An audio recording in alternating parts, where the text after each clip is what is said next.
Today we have a very, very exciting episode that I've been excited in getting this important guest on. Go ahead and introduce yourself. Hi, so I'm Natalie Killface Morgan, a professional Muay Thai fighter. How are you today? I'm good. How you doing? Good. So can you tell me a little bit about yourself and how you got into Muay Thai? Yeah, so I grew up actually on the East Coast, small town, moved to LA when I was young, 19, lived out in LA for 15 years. So I used to play music, and that's how I kind of found Muay Thai, because I was looking to find something fun to get in shape. And a friend of mine, I was always watching UFC fights with him, and he was always talking about Muay Thai. So I looked it up. I went. That was kind of it for me. I fell in love with the sport, and I started fighting a year after I started training. Yeah. Okay. Very cool. So as far as training regimens go, how does that look for you? And what was it like starting off into Muay Thai? Starting off, it's much different than it is now, of course, because, you're working a regular job, and, you kind of like ease your way in. So you just start with training a couple of days a week, and then you start, a couple more days a week.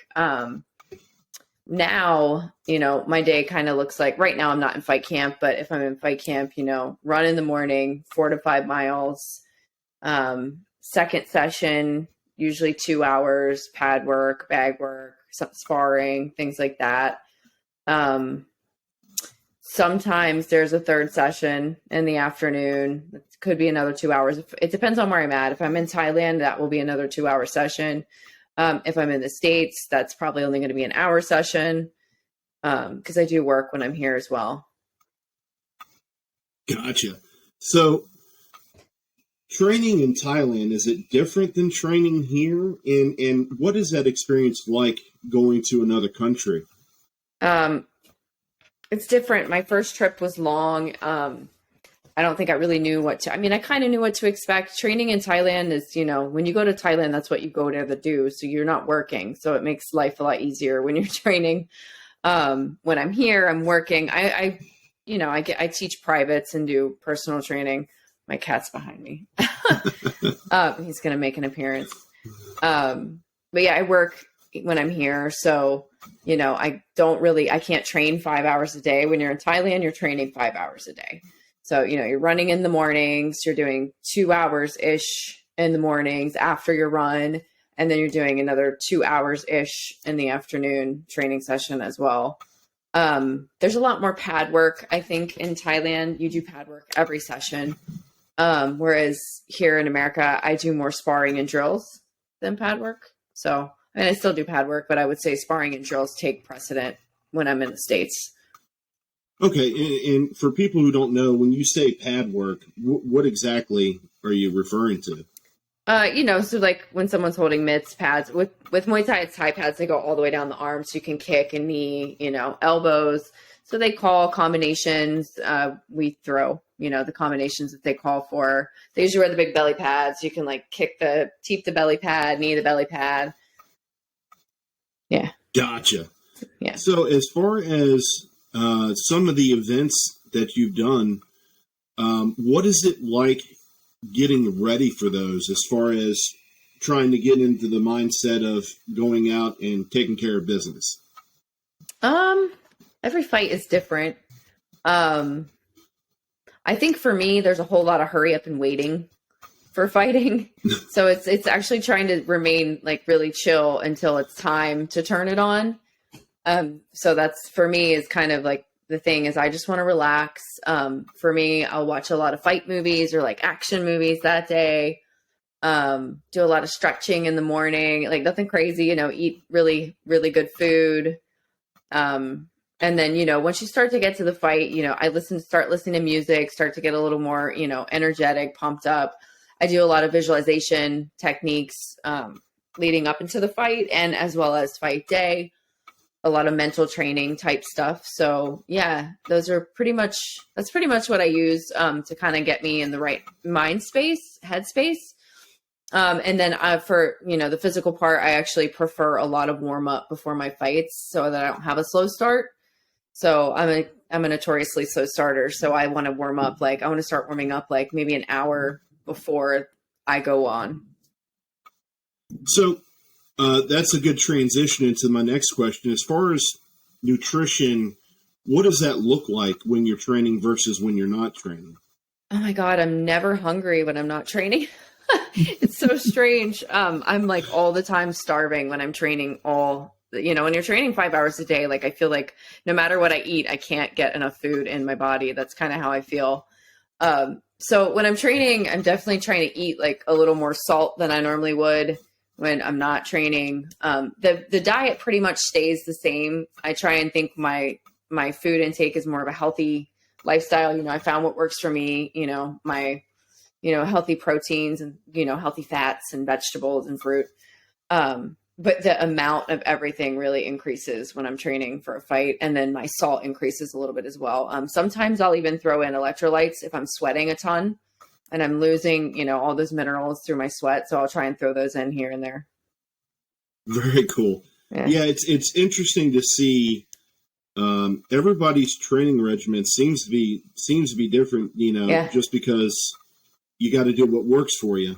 Yep, exactly. Yeah, it takes a long time to find out what really works for you. As far as some of the fights that you've had, do you have one that stands out as maybe a favorite or top 5? I would say actually one of my recent fights was probably one of my standout fights. I fought at Lumpini Stadium in Thailand. It's one of the largest stadiums there.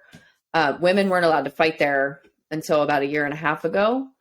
So I never even thought that would be a place that I could fight. And it turns out I was the first Caucasian American female to ever fight there. So that was super cool. And then I won TKO 3rd round. So it was I won in a really dominant fashion.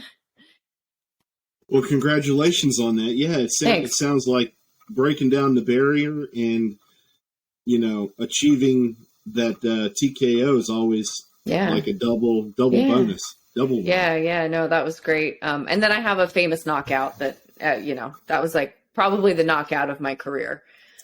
So that was my second pro fight, actually. I threw a spinning back elbow. She went down. She was out for a while, maybe a minute. Wow. Yeah. So do you have a opponent that you haven't faced that you'd like to fight or even a past opponent?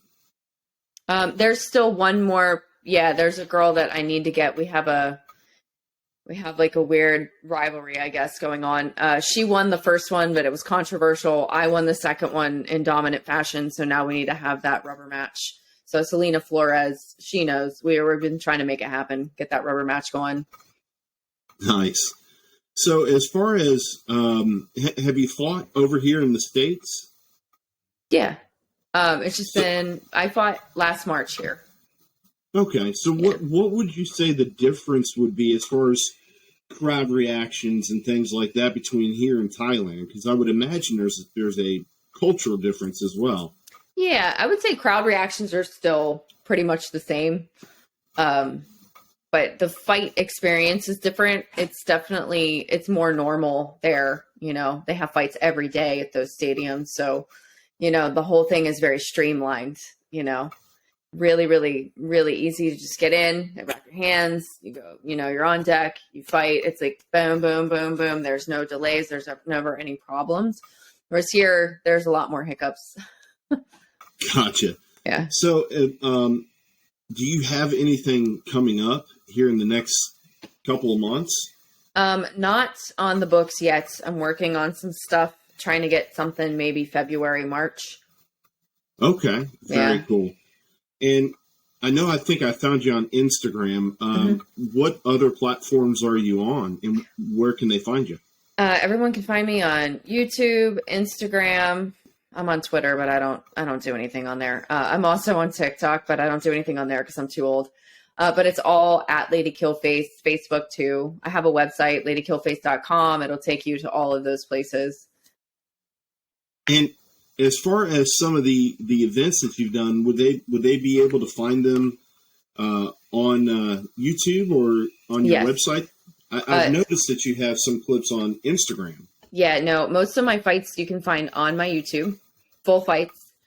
And then let's see, I was just cast for a Muay Thai reality show, somewhat like The Contender, but it's Muay Thai instead. And that filmed in Langkawi, Malaysia in October. So I just got back not too long ago. I was gone for 2 months. I went Thailand and then Malaysia. That's supposed to be airing in January of 2023. I'm not sure what streaming service yet, but it's called The Challenger. Can you tell me a little bit about that and what the experience was like doing that? Yeah, I can tell you a little bit. I can't tell you a lot. It was really cool. Like living with people that are also fighters that have like-minded goals like you, it was really unique experience, I think, because it's, what are the percentage of people that will ever get to experience those things? We all got really close in a really short amount of time.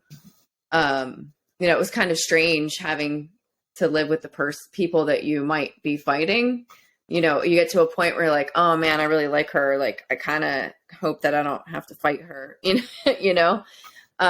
So that was very strange. No one will ever experience that. I mean, a rare few people that go on the UFC's Contender. So it was like a once in a lifetime experience. And I'm so glad I did it.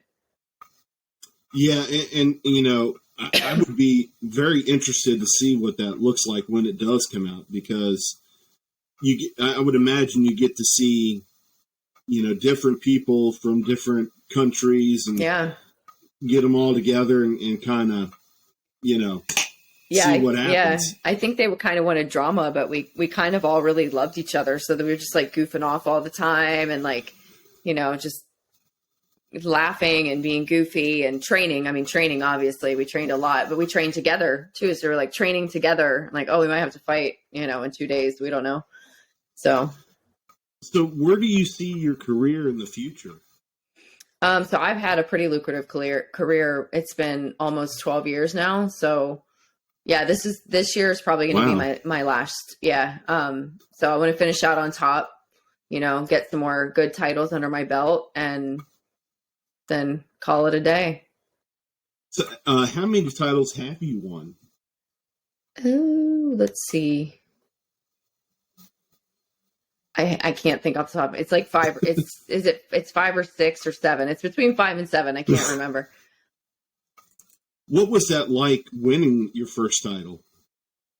Oh man, the first time was so cool. You're just like, you're just like beaming with light. Like you work so hard for something and, you just, keep going and going and going and keep trying. And it just feels so good when all your hard work comes together, Yeah, definitely. Well, I'm definitely looking forward to seeing that reality series, see, how things transpire there. Definitely hope that you do well on your next fight, whenever that may be. Thank you. I appreciate you taking time out of your busy schedule to chat with me. Yeah, thanks for having me.